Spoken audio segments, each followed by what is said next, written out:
السلام علیکم دوستو، آج میں سی ٹیٹ کے لیے ایک ویڈیو لے کر حاضر ہوا ہوں جو آپ کے لیے بہت ہی کام آئے گا۔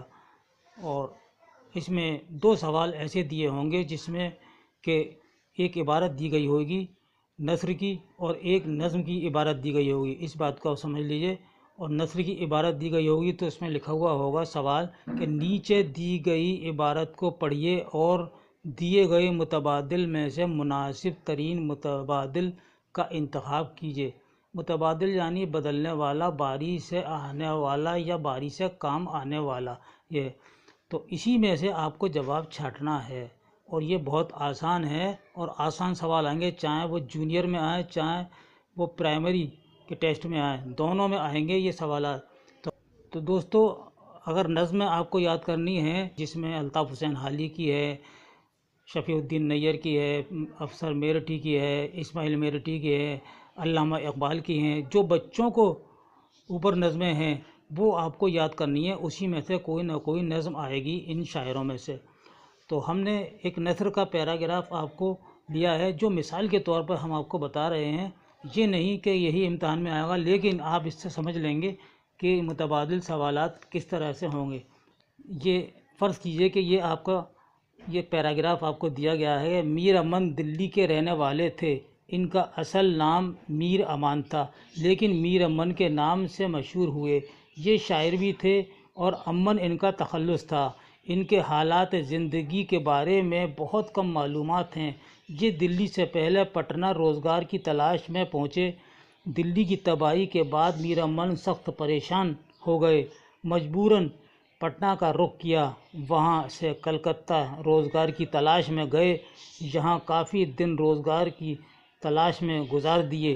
آخر میر بہادر علی حسینی کے تعلقات سے فورٹ ولیم کالج میں 40 روپے ماہوار کی جگہ ملی اور وہاں 1801 میں شعبۂ تصنیف و تالیف میں ملازم ہو گئے، جہاں 3 سال میں انہوں نے 2 کتابیں باغ و بہار اور گنج خوبی لکھیں، لیکن سب سے زیادہ شہرت باغ و بہار کو ملی۔ باغ و بہار کے شروع میں میر امن نے کتاب کے لکھنے کا سبب بھی بیان کیا ہے۔ انہوں نے میر عطا حسین تحسین کی طرح یہی لکھا ہے کہ یہ قصہ چہار درویش امیر خسرو نے اپنے پیر و مرشد کا دل بہلانے کے لیے لکھا تھا۔ فارسی میں اس طرح کے بہت سے قصے تھے۔ قصہ چہار درویش کے 3 ترجمے نظر سے گزرے ہیں۔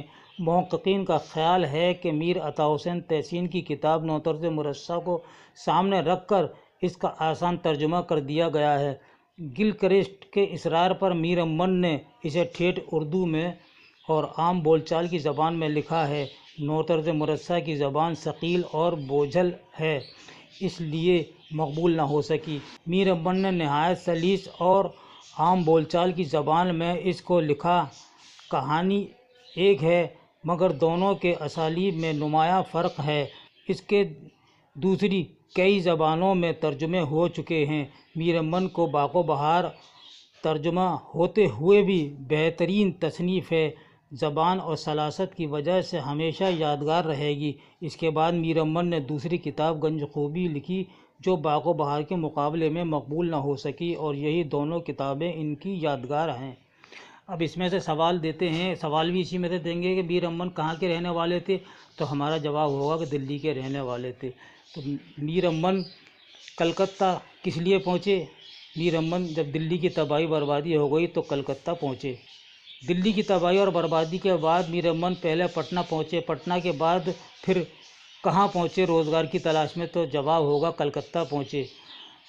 فورٹ ولیم کالج میں میر امن کس کی سفارش پر میر منشی کی حیثیت سے تقرر ہوا، تو جواب دیں گے میر بہادر علی حسینی کے تعلقات کی وجہ سے ہوا۔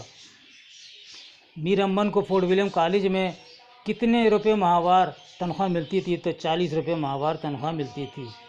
میر امن نے باغ و بہار کہاں لکھی؟ جواب دیجیے فورٹ ولیم کالج میں لکھی تھی۔ یہ جواب بھی دیے ہوں گے اس میں اور سوال بھی دیے ہوں گے۔ سب سے زیادہ شہرت میر امن کی کس کتاب کو ملی؟ تو جواب ہوگا باغ و بہار کو ملی۔ میر امن نے کل کتنی کتابیں لکھی یا تصنیف کی یا ترجمہ کی؟ تو جواب ہوگا باغ و بہار اور گنج خوبی، صرف 2 ہی کتابیں۔ تو اس طریقے کے سوالات آئیں گے جو آپ کو اسی پیراگراف میں تلاش کرنے ہوں گے اور بہت آسان ہے۔ اب آئیے ہم شروع کرتے ہیں۔ سب سے پہلا سوال ہے کہ جب ہیروشیما پر بم گرایا گیا تھا تو تقریباً کتنے لوگ گھر سے بے گھر ہوئے تھے؟ تو جواب ہے تقریباً 2 لاکھ افراد گھر سے بے گھر ہوئے۔ دوسرا سوال ہے اس جوہری بم کے نتیجے میں ہیروشیما شہر میں کتنے لوگ ہلاک ہوئے؟ تو جواب ہے 60,000 لوگ ہلاک ہوئے، یعنی فوج جو ہی 60,000 ہلاک ہو گئی تھی۔ اس جوہری بم دھماکے کی بنیاد آئنسٹائن کے اس نظریے پر تھی جو جواب ہے 1905 میں پیش کیا تھا۔ اس نظریے پر تھی۔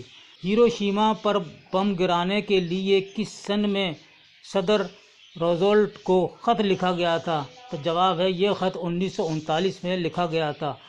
6 سال بعد پہلا دھماکہ ہیروشیما پر کس سن میں کرایا گیا تھا؟ تو جواب ہے 6 اگست 1945 کو۔ ہیروشیما پر بم گرنے سے کتنے لوگ زخمی ہوئے تھے؟ تو جواب ہے تقریباً 1 لاکھ زخمی ہوئے تھے۔ اس جوہری بم کے نتیجے میں شہر کے کتنے لوگ ہلاک ہوئے تھے؟ تو جواب ہے 600 لوگ ہلاک ہوئے تھے۔ اس جوہری بم کے نتیجے میں کتنے لوگ زخمی ہوئے؟ تقریباً 1 لاکھ زخمی ہوئے تھے۔ نواں سوال آتا ہے کہ کچھ ہی دنوں بعد امریکہ نے جاپان کے شہر ہیروشیما کے بعد جاپان کے کس شہر میں بم گرایا تھا؟ تو جواب ہے ناگاساکی میں۔ ناگاساکی بھی ایک جاپان کا ایک شہر ہے، وہاں اس نے گرایا تھا۔ ان جوہری دھماکوں نے جاپان کو ہلا کر رکھ دیا تو جاپانی فوج نے کیا کیا؟ امریکہ کے آگے ہتھیار ڈال دیے۔ یہ دوسری جنگ عظیم کا واقعہ ہے دوستو، اور اس کو ہمیں یاد رکھنا ہے۔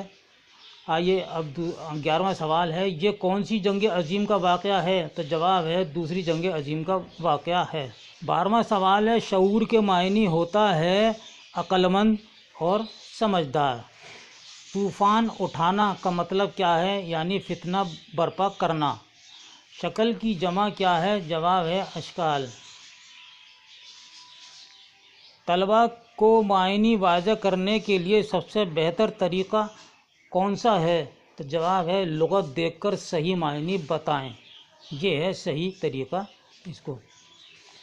ایک کلاس کے بچے زیادہ تر کس میں غلطیاں کرتے ہیں؟ تو جواب ہے پڑھنے لکھنے میں غلطیاں کرتے ہیں، پڑھنے اور لکھنے میں۔